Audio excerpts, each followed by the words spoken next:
Halo semuanya, saya Isna. Dan saya Radin. Dalam video ini kami akan membahas mengenai tahapan startup bisnis plan. Dikutip dari buku Budi Raharjo, tahapan umum untuk mulai startup terdiri dari 6 fase. Yang pertama fase idea, di mana startup bisnis diawali dengan ide kita demokratis, jadi posisi kurva masih di angka 0.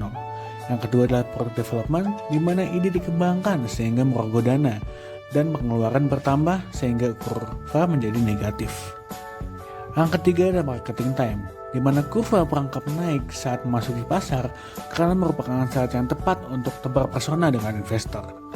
Yang keempat, rapid growth, di mana investor masuk, maka penghasilan akan merangkak naik yang kemudian masuk pada perkembangan startup yang pesat. Yang kelima ada maturity, di mana investor pergi dengan uangnya karena sudah mendapat untung yang besar. Dan bank juga mendanai hidup startup.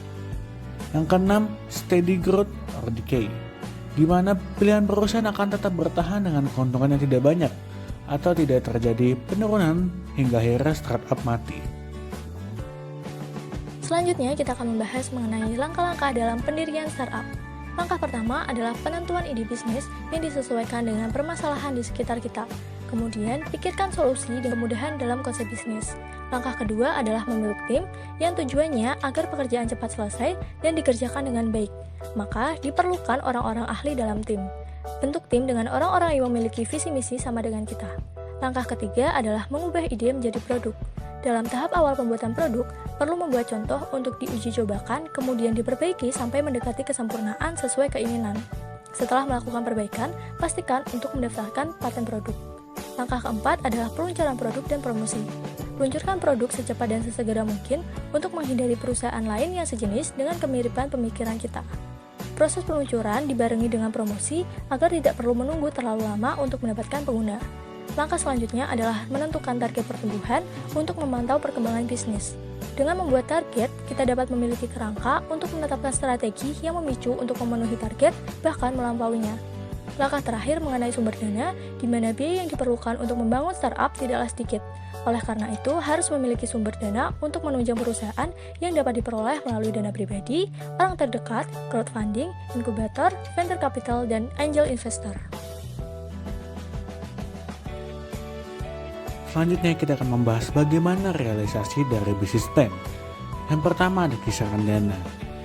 Kita dapat mempersiapkan dana untuk mulai bisnis.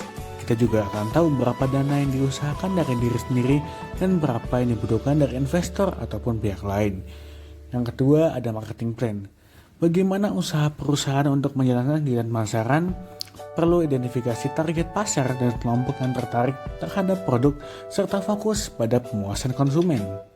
Yang ketiga ada identifikasi kompetitor dengan cara mendeskripsikan kelemahan dan keunggulan dibanding pesaing lain yang sejenis. Selain itu, dapat memperbaiki produk dan menonjolkan keunggulan dari bisnis. Yang keempat, strategi promosi. Perhatikan reaksi pengguna. Apabila belum sesuai target, maka cobalah modifikasi cara promosi, karena kemungkinan besar kurang efektif. Yang kelima, financial plan. Investor akan mendanai sesuai dengan rancangan dana yang sudah dibuat. Jadi jika dalam pelaksanaan menggunakan dana yang lebih banyak, maka akan sulit untuk mencari kekurangannya. Sekian penjelasan dari kami, semoga kedepannya dapat bermanfaat. Kurang lebih mohon maaf, terima kasih.